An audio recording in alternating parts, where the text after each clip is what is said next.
and welcome to News Now. I'm your host, Taylor Inman. We're going over the biggest headlines this week and what's coming up for Northwest Montana. State biologists are shining a light on Northwest Montana's black bears as part of a multi-year effort to improve their understanding of the species' habitat and population size. In May, Montana Fish, Wildlife, and Parks researchers began the second season of the black bear study using a combination of barbed wire hare corrals west of Kalispell and location tracking collars.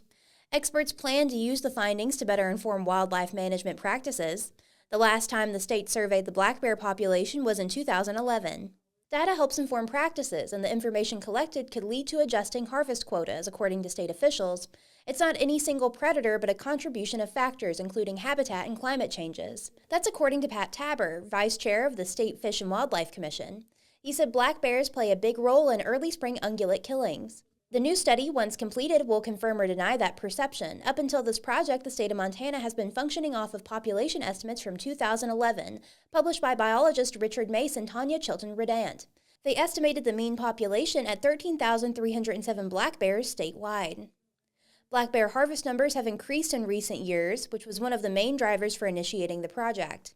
Officials said the State Wildlife Agency hopes to understand the connection between black bear harvest and population change over time. In 2022, counting both spring and fall hunts, a total of 2,159 bears were harvested, with 749 coming from Region 1, according to Montana Fish, Wildlife, and Parks. In 2021, the state saw 1,598 bears harvested, with 504 taken in Region 1. In 2020, the state total was 1,457 bears. Of those, 562 came from Region 1. The study is looking at 5 distinct black bear sampling regions dispersed throughout the state. Each year, researchers study the population of bears in one of those ecoregions. Once they have sampled each region once, they will start the process over again. Last year, the study focused on the western ecoregion. Next year, research will be in the central ecoregion, sampling bears in the Little Belt mountain range. The current monitoring program, according to the State Wildlife Agency, will help officials gain an accurate understanding of the black bear population while accounting for regional differences. The results will also give officials a better understanding of how hunter harvest and habitat quality and availability affect the overall population. That then should aid the state in managing the animal to ensure the population remains stable. The hare corral sites are placed west of Kalispell, surrounded by bright orange warning signs. Members of the public are advised to stay out of those areas, including trapping locations for GPS collars, due to increased safety risks such as increased presence of both barbs and bears. 20th Judicial District Judge Molly Owen set a sentencing date of September 18th for a Bigfork man accused of shooting 3 people last year, killing one of them. 50-year-old Matthew Thomas Vitek entered a plea of guilty in district court at Polson on July 31st to felony charges of deliberate homicide and 2 counts of attempted deliberate homicide. The charges each carry a maximum 100-year prison sentence, plus 10 years for a weapons enhancement. However, Vitek entered his guilty plea as part of a plea agreement in which prosecutors agreed to drop the weapons enhancement charge. The agreement also calls for a joint recommendation of 100 years in the Montana State Prison, with a 30-year parole restriction on each count to run concurrently. The judge is not bound by the agreement. According to court records, on December 10, 2023, deputies of the Lake and Flathead County Sheriff's Offices responded to multiple reports of shots fired on Cayuse Lane in Ferndale. Flathead County deputies were the first on the scene. 56-year-old Tammy Jordan had been shot in the head. The 2 other victims had suffered gunshot wounds to their chests. All 3 were transported to Logan Health in Kalispell, where Jordan was pronounced dead. The other 2 victims were listed in stable condition the following morning. Vitek was arrested at the scene. Surveillance cameras captured the entire event, according to court documents. The video shows Jordan exiting her home and yelling to one of the other 2 victims for help. The person who came to help ran toward Jordan with a 2x4 in her hands as Vitek was allegedly baiting her. Vitek can be heard saying, "You're all going to die," according to court documents.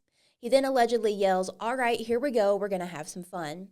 Vitek can be seen shooting 2 of the victims in the chest before turning the gun on Jordan, according to court documents. Vitek allegedly kept berating the victims before stomping on 2 of their heads. An autopsy determined that Jordan's cause of death was a gunshot wound to the head, and the manner of death was homicide. Vitek remains in Lake County Jail with bail set at $3 million.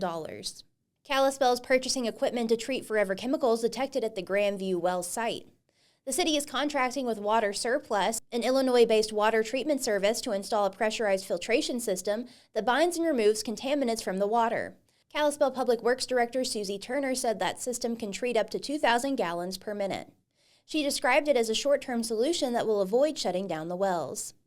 In 2023, officials detected forever chemicals, also known as PFAS, at 2 Grandview wells located near the Flathead Valley Community College, a residential community, and a park. Forever chemicals were also detected in the Armory and Old School wells, but the Grandview location contained levels above the Environmental Protection Agency's established limit. Kalispell is one of 2 communities in Montana to detect forever chemicals in the drinking water supply. The other is Hamilton. Forever chemicals have been widely used since the 1940s and contain compounds that break down slowly, according to the EPA. The chemicals can be found in nonstick cookware, waterproof clothing, food packaging, and other commercial and industrial use products. Ingestion of forever chemicals has led to adverse effects to reproductive health, child development, and increased risk of some cancers. In April, the EPA set a limit on the concentration of PFAS present in drinking water at 4 parts per trillion. Turner said the discovery of forever chemicals at the Grandview Wells site came as a surprise, but further sampling was needed to determine which well was the source. Sampling was performed on each well in March. One well at the Grandview site held low PFAS levels, while the second tested at more than 3 times the EPA limit at 13 parts per trillion. In the latest round of sampling conducted in July, the same well tested at about 8 parts per trillion. In June, the Kalispell City Council agreed to move ahead with short-term efforts to treat the Grandview Wells site. In an update to residents earlier this week, officials said that they hope to see the equipment installed and operational by the end of the month. While the most recent round of samples are set to be released in the coming days, Turner said the second well at the Grandview site tested 6 or 8 parts per trillion. Turner said the fluctuations in sample results could be from where the well water is being pulled. The Armory well site also contains PFAS, but at levels below the EPA limit. Turner said consistent levels of PFAS have been discovered in that well since March 2022. Turner speculated that the existence of the chemicals in the well could have originated from PFAS seeping into the ground from a now-defunct armory that sat nearby. While Turner wants to eventually replace the wells, she projected it would take over 2 years. Replacing the contaminated wells likely will involve a lengthy process of testing well sites, sampling water, drilling, and construction. Extended wait times for equipment could also affect the timeline, she said.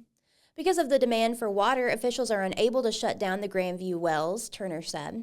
The Montana Department of Natural Resources and Conservation and the Montana Department of Environmental Quality are providing grants funded by the federal government to the city. A city memo stated that $95,000 in funding has been secured, but an additional $10.8 million is pending from the Small Systems Emerging Contaminant Grant and Emerging Contaminant SRF Forgiveness Loan.